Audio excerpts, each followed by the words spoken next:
কি হলো, হাসছো? হাসির কথা বলছো আর হাসবো না? হাসছো কেন? চ্যাম্পিয়ন তো হয়েছো। এটা কোনো বড় জিনিস হলো? আরে বাবা, আমার মেয়েকে ছোট করবে আর মা হয়ে আমি সেটা দেখবো? হবি নেই। তাই তো মেয়ের সম্মান বাঁচাবার জন্য কম্পিটিশনে নাম দিলাম আর মহালক্ষ্মীদের মুখে জামাটি ঘষে দিলাম। আরে বাবা, যা আনন্দ পেয়েছি না, তুমি ভাবতে পারবে না। আমি খুব খুশি, খুব।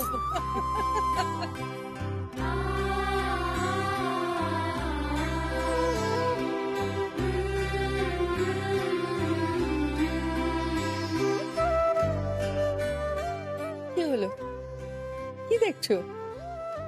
তোমার সেই 25 বছর আগে যেমন দেখেছিলাম ঠিক তেমনই আছো, কোনো পরিবর্তন নেই।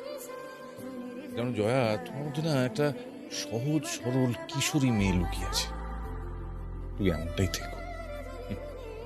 ও শোনা, তুমি এত ভালো পারফরমেন্স করলে, তুমি এত সুন্দর নাচতে, যে নাচটা কেন ছেড়ে দিলে বলো তো? কি যে বলো না তুমি। একদম ঠিক বলছি। I am proud of you. তোমার আর সারার পারফরমেন্সের পর যখন সবাই হাততালি দিচ্ছিল কমিউনিটি হলে, আর জাজেরা তোমাদের নাম চ্যাম্পিয়ন হিসেবে অ্যানাউন্স করলো, আমার কি মনে হচ্ছিল জানো, সেই ছোটবেলার মতো আমি মুখের মধ্যে আঙুল ঢুকে সিটি মারি। খালি আজে বাজে কথা। আর এইসব কেনার কোনো দরকার ছিল না। এক কারি টাকা খরচ করে এসব কিনে এনেছে। টাকার কথা কেন বলছো? সঞ্জয় চৌধুরীর কি টাকার অভাব আছে? ছি, এ কথা বলতে নেই। জানো না, মা লক্ষ্মী চঞ্চলা হয়। টাকা নিয়ে কখনো অহংকার করতে নেই। এই দেখো, হ্যাঁ, আমি অহংকার করছি কোথায়? আচ্ছা ঠিক আছে, ঠিক আছে, মা লক্ষ্মীর কাছে না হয় আমি ক্ষমা চেয়ে নেব, কিন্তু জয়া, আমার এই গৃহলক্ষ্মীকে আমি যদি কোনো দামি জিনিস গিফট করি, মা লক্ষ্মী রুষ্ট হবেন না, এটা আমার বিশ্বাস আছে। খালি মাস্কা দেওয়া। না, আমি মাস্কা দিচ্ছি না, তুমি হচ্ছ রিয়েল চ্যাম্পিয়ন। তা গিফটটা তো আমার একার প্রাপ্য নয়, আমার মেয়ের গিফট কই? আছে, দাঁড়াও এক মিনিট। এই নাও তোমার মেয়ের গিফট, তোমার মেয়েকে দিয়ে দিও। না, আমি দেব না। তুমি গিফট এনেছো, তুমি নিজে হাতে মেয়েকে দেবে। দাঁড়া, আমি সারাকে ডাকছি। সারা, এই সারা, সারা। ও কোথাও আড্ডা মারছে। উফ, মেয়েটাকে নিয়ে আর পারা যায় না। ওমা, এটা আবার কার জন্য এনেছো? রাকার প্রজ্ঞার, আরে ওরাও তো পারফর্ম করেছে না। এই জন্যই তো তোমায় এত ভালোবাসি। এই না হলে জয়া পিসির পর তুমি সর্বজয়ার পর। আমায় ডাকছিলে? হ্যাঁ, বলছি যে আমরা দুজনে চ্যাম্পিয়ন হয়েছি বলে বাবা আমাদের জন্য গিফট এনেছে। তাই? স্যার এদিকে।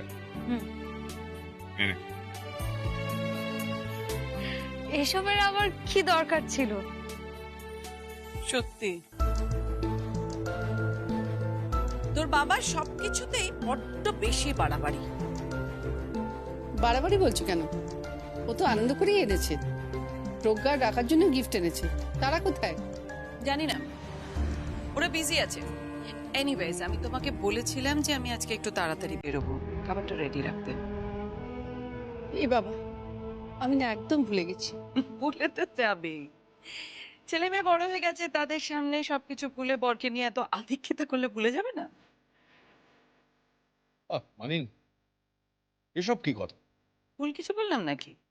জয়া তো সবকিছুতে বাড়াবাড়ি। এই দেখো, তুমি সবসময় দিতে আছো। সরি বাবা, আমি যাচ্ছি।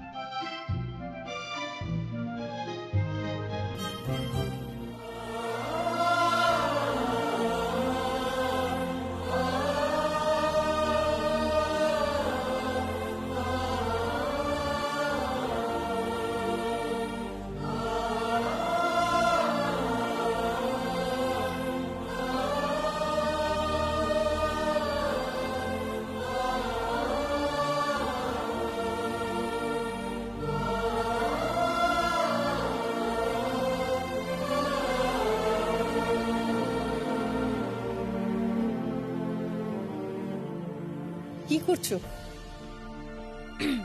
ড্যাড, তুমিও তো মমের মতো হয়ে যাচ্ছ। কেন? আমি আবার কি করব? আমি আমার স্ত্রীর হাত ধরেছি, তো অন্যায় কোথায়? Dad please. তারা তোর মায়ের মতো মা পাওয়া না ভাগ্যের ব্যাপার। তুই সব সময় তোর মায়ের এগেনস্টে কথা বলিস কেন বলতো? এই বাড়ির সবার হাওয়া কি তোর গায়ে লেগেছে না? থাক না এসব কথা। সত্যি বাবা, তুমি পারো বটে। তুমি এমন করছো মনে হচ্ছে তোমার বউ অলিম্পিকে সোনা জিতে এসেছে। দেখো, সোনা না জিতলেও ডান্স কম্পিটিশন তো জিতেছে। স্পিরিটটা দেখো। আর এখানে যারা কম্পিট করেছে তারা ওর থেকে কত ছোট বয়সে, তা তো ওই তো চ্যাম্পিয়ন হলো। আর সারা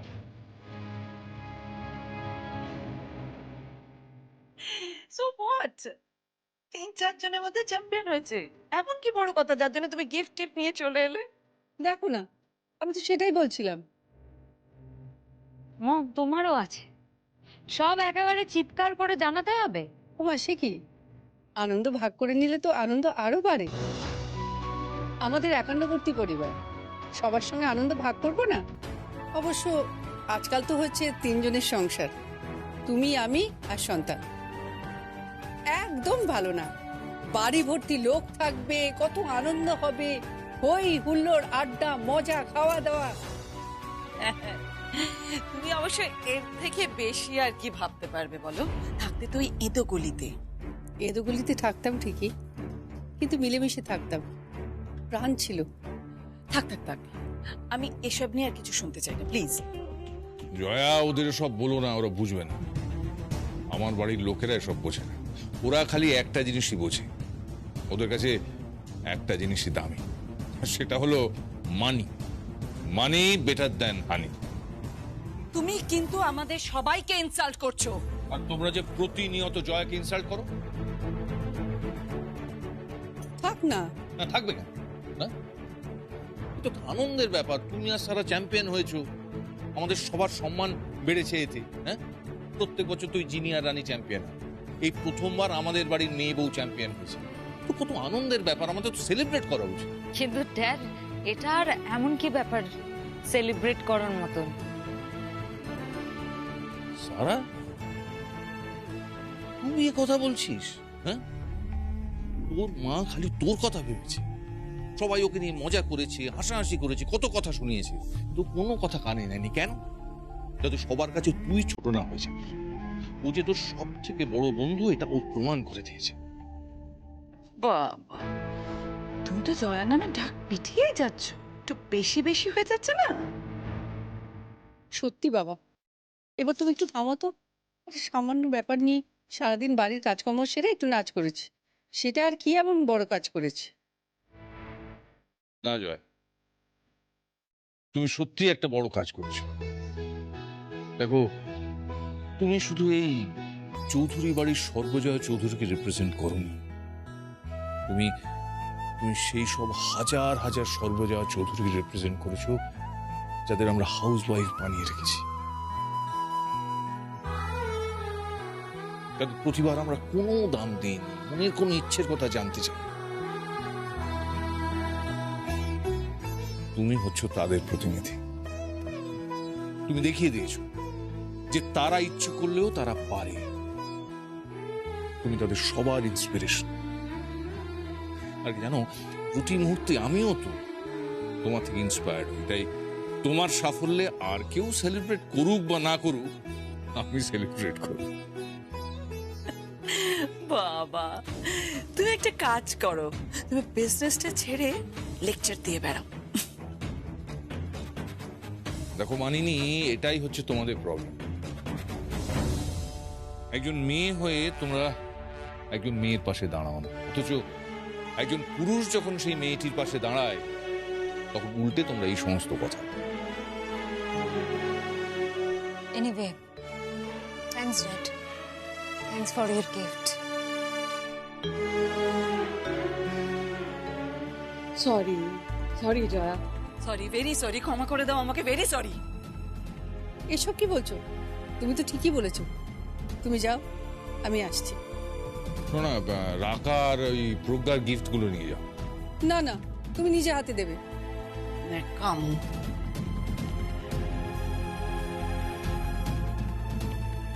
এই দেখো, দিলে তো মানিনীর মুডটা অফ করে। দেখো, মানিনীর মুড অফ হলো না অন হলো তা নিয়ে কিন্তু আমি ভাবি তো। সত্যি বাবা, কত কঠিন কঠিন কথা বললে। তুমি আমাদের মতো সাধারণ ঘরের বউদের কথা এত ভাবো? আমি কারো কথা ভাবি না, আমি শুধু তোমার কথা ভাবি। সাধারণ বাড়ির বউদের তুমি হচ্ছে প্রতিনিধি, তারা কারো থেকে কম নয়। তারা বিনা পারিশ্রমিকে সকাল থেকে রাত পর্যন্ত নিজেদের সংসারে উজাড় করে দেয়, নিজেদের কথা না ভেবে। বুঝলেন ম্যাডাম? বুঝলাম। কি বুঝলেন? বুঝলাম আমি হচ্ছি সব থেকে ভাগ্যবতী মহিলা, যার পাশে সবসময় আছে তার স্বামী দেবতা।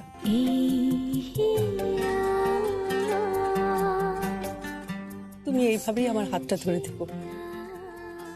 না, মানে? আমি দেখতে চাই যে তুমি তোমার মতো বুঝো। পাখি যেমন যেমন খোলা আকাশে ওড়ে, আমিও চাই যে তুমি স্বাধীনভাবে বাঁচো। না, আমি চাই না। আমি চাই চিরকাল তুমি এইভাবে আমার পাশে থাকো, এইভাবে।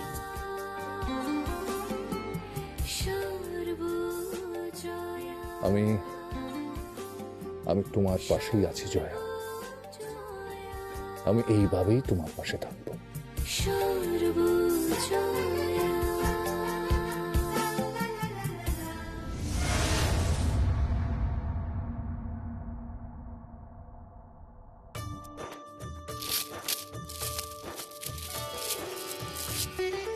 কাকিন্স, তুমি একটা গিফটও খুলে দেখো না।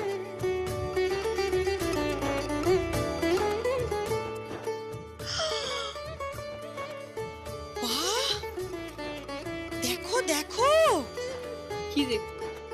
কি সুন্দর গিফট! দেখো কি সুন্দর একটা নেকলেস দিয়েছে। আমার বর তো খুব সুন্দর, তাই সুন্দর সুন্দর গিফট দেয়। দেখি দেখি, কি সুন্দর লাগছে তোমায় কাকিন্স। তুমি পড়ো না কেন বলো তো? কদর বোঝেন না, পাচ্ছেন তো তাই কদর বোঝেন না। এত এক্সপেন্সিভ সব গিফটস, সেগুলোর কদর করতে জানতে হবে তো। পেন্ডেন্টটা দেখেই বোঝা যাচ্ছে ডায়মন্ডের, খুব এক্সপেন্সিভ।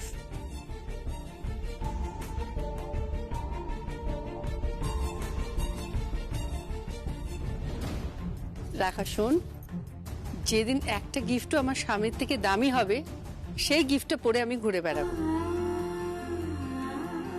যেহেতু সব থেকে দামি গিফট আমার স্বামী, তাকে আমি স্মৃতিতে রেখেছি। ও তোরা বুঝবি না, তোরা তো এই যুগের মেয়ে। আজকে একটা বয়ফ্রেন্ড, কাল একটা বয়ফ্রেন্ড, সারাক্ষণ ঝগড়া করছিস মোবাইলে। আরে, সম্পর্ক বানাতে জানতে হয়, ভালোবাসতে জানতে হয়। হ্যাঁ, ভালোবাসা অনেক পেয়েছো তো, তাই হয়তো ভালোবাসায় পরিপূর্ণ হয়ে আছো। কিন্তু যারা ভালোবাসা পায় না, তারা জানে ভালোবাসা না পেলে কেমন লাগে। মম প্লিজ, তুমি আবার এখানে শুরু করে দিও না। কিছু কথা প্রাইভেট রাখো, সব কথা সব জায়গায় আলোচনা করার দরকার নেই। এরকম করে বলছিস কেন? কাকিমা তো কাকিন্সের সাথে আলোচনা করছে, আর আর আমি আছি এখানে, বাইরের কেউ তো নেই। স্বামী স্ত্রীর সম্পর্কের মধ্যে যে কোনো তৃতীয় লোকটি বাইরের লোক, এটা তোমার বোঝা উচিত ছিল। অ্যাটলিস্ট আমি এটা বুঝি। থাক, তুমি আর আমাকে অ্যাডভাইস দিও না প্লিজ। বাহ, দেখি দেখি, মাই গড, বিউটিফুল। ভালো লেগেছে? দাও। কি করছো তুমি?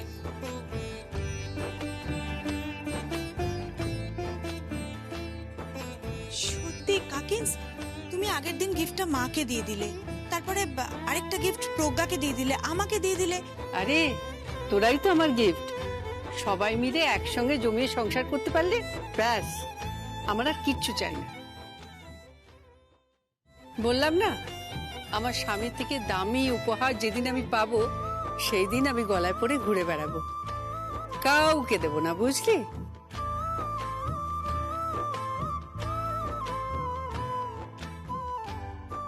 কি ব্যাপার, কি সবাই এখানে?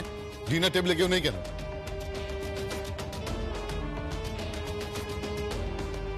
কেউ নেই মানে?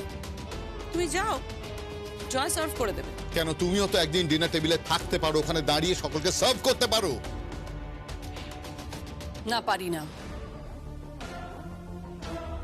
কেন? পারি না কারণ কারণটা কি? কারণটা কি? কারণ আমি যখন ডিনার করি তোমাকে আমি কোনোদিনও দেখিনি। কেন ওয়াইফরা সবসময় বড়দের জন্য ডাইনিং টেবিলে জো হুজুর করে দাঁড়িয়ে থাকবে খাবার সার্ভ করার জন্য? কেন হাজব্যান্ডরা থাকবে না? প্লিজ তোমরা এভাবে ঝগড়া করো না। ঝগড়া করবো না তো কি করব? কি করব আমি? এই লোকটা সারাদিন শুধু অফিস অফিস অফিস, আর তারপর ওই মেয়েটাকে নিয়ে। Please mom, please, for God sake এসব বলো না আর। কেন তোমরা সবসময় এগুলো নিয়ে ঝগড়া করছো? থাক না, সবে তো মানুষটা বাড়িতে ফিরলো। উদ্ধার করেছে নাকি ঘরে ফিরে? উদ্ধার করেছে ও? আমাকে নাকি ডাইনিং টেবিলে দাঁড়িয়ে থাকতে হবে ওর জন্য? পারবে না, পারবে না, পারবে না, কোনোদিনই তুমি সেটা পারবে না, কোনোদিন পারবে না সেটা। তুমি যাও না, যাও গিয়ে জয়া বৌদিকে দেখো, দেখে শেখো। মেসটা যখন খায় তখন জয়া বৌদি দাঁড়িয়ে থাকে, বাড়ির যে কেউ যখন খায়, আমরা যখন খাই, জয়া বৌদি সেখানে দাঁড়িয়ে থাকে। দেখে শেখো, শেখো। And for your kind information, যখন সঞ্জয় চৌধুরী বাড়িতে থাকে, স্ত্রীকে পাশে বসিয়ে খাওয়ায়, কে করে?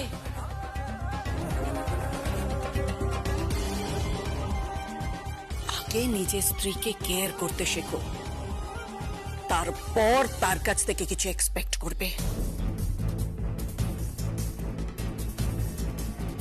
ধুত, আর ভাল লাগে না তোমাদের দেখে। কি শিখবো কে জানে। শুধু কাকিমাকে দেখে শেখার কথা ভাবছিস কেন? কাকিন্সকে দেখে শেখ না। দেখবি রাগ নেই, ঝগড়া নেই, শুধু আছে ভালোবাসা।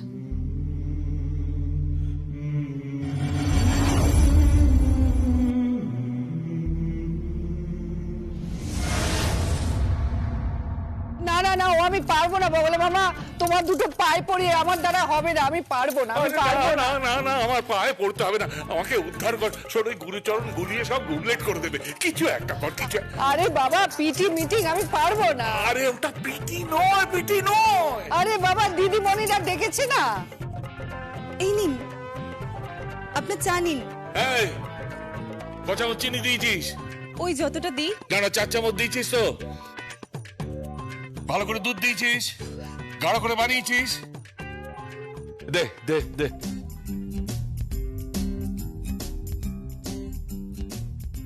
আমি ওসব পিটিতে যেতে পারবো না। কাকিন্স, ওটা পিটি নয়, পেরেন্ট টিচার মিটিং। হ্যাঁ, যাই হোক না কেন, আমি যেতে পারবো না। এই জয়া জয়া জয়া, শোন শোন শোন শোন বাবা, তুই তুই তুই তুই তুই আমার সঙ্গে চল। তা নাহলে আমি কোনো বল পাচ্ছি না, গুরুচরণকে ভরসা করতে পারছি না, গুলিয়ে সব গুবলেট করে দেবে। শোন না, ওই ছেলেটাকে একটা কাউন্সিলরকে ধরে টরে কোনো রকম ভর্তি করিয়েছি, মেয়েটাকে তুই ভর্তি করিয়ে দে না। আমি এই বল পাচ্ছি না। তুই তো গুরুচরণকে জানিস তো? আরে জানি তো, জানি বলেই তো বিপদ। কি ঘটাবে কে জানে। তারপর ওরা সব গড়গড় করে ইংরেজি বলবে, কেউ বাংলা বলে না ওখানে, সবাই কিরম গম্ভীর হয়ে থাকে, কোলা ব্যাঙের মতো।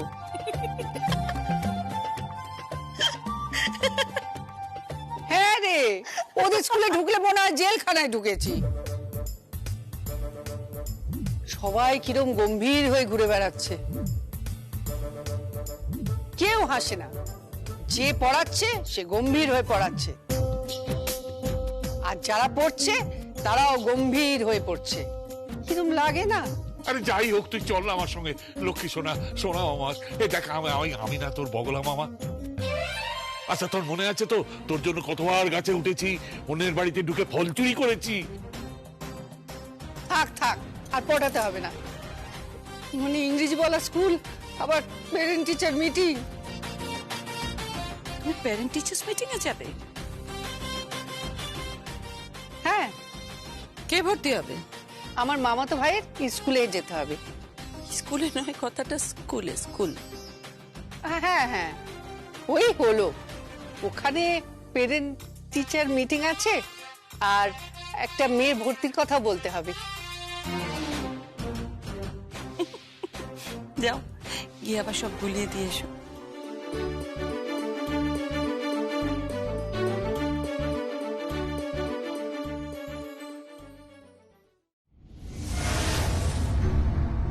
সঞ্জুদা, বল। বলছি জয়া দিদিকে দেখলাম ওই বাসে ঝুলতে ঝুলতে ওই বগলা মামার সাথে কোথায় যেন চলে গেলেন। জয়া বগলা মামার সঙ্গে বাসে ঝুলতে ঝুলতে কোথায় গেল? ওই তো হ্যাঁ? কাকিন্সের মামাতো ভাইয়ের মেয়ের অ্যাডমিশন আছে, ওই ব্যাপারেই গেছে। ও, কোন স্কুল? এরে কোন একটা ইংলিশ মিডিয়াম স্কুলে বললো।